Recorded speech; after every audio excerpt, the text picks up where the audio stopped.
સુરેન્દ્રનગરના વઢવાણના પ્રખ્યાત રાયતા મરચાનો સ્વાદ વિદેશોમાં રહેતા લોક માણી રહ્યા છે।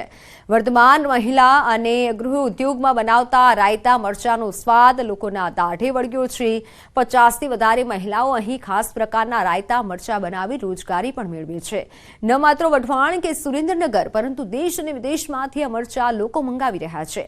શિયાળામાં બનતા રાયતા મરચાની કિંમત આમ તો 1 કિલોના 200 રૂપિયા જેટલી છે, પરંતુ અમેરિકા, દુબઈ, કેનેડા સહિતના દેશોમાં વસતા ગુજરાતીઓ 1000 રૂપિયા જેટલો કુરિયર ચાર્જ ચૂકવીને પણ આ રાયતા મરચા મંગાવતા હોય છે।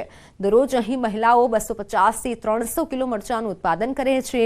આ મરચાની વિશેષતા એ છે કે આ રાયતા મરચાને લાંબા સમય સુધી રાખી શકાય છે અને તેના સ્વાદમાં સહેજ પણ બદલાવ નથી આવતો। છેલ્લા 40 વર્ષથી વર્તમાન મહિલા ગૃહ ઉદ્યોગ આવા અનેક રોજગારલક્ષી કાર્યો કરી મહિલાઓને આત્મનિર્ભર થવા પ્રોત્સાહન આપે છે। આખું વર્ષ આ મરચાને સ્ટોર કરી શકાય। આખા વર્ષ સુધી એને કંઈ જ થતું નથી, કેમ કે એમાં પ્રિઝર્વેટિવ તરીકે મીઠું અને હળદર ભરીને આખી રાત રાખી મૂકી છે। બીજે દિવસે સવારે એને તડકામાં સૂકવીને કોરા પાડીને પછી એનામાં પ્રોસેસ કરી એને બનાવવામાં આવે છે। અલગ અલગ શહેરમાં, અલગ અલગ વિસ્તારમાં, અમેરિકા, દુબઈ, રાજકોટ, વઢવાણ એવા અલગ અલગ રીતે મરચાં અમે અહીંથી કુરિયર તરીકે મોકલી છીએ, જેનું દુનિયામાં એક નામ છે કે વઢવાણી રાયતા મરચા।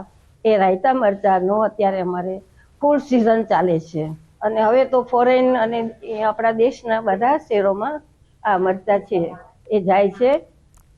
સમાચારોમાં હાલ સમય થયો છે વિરામનો।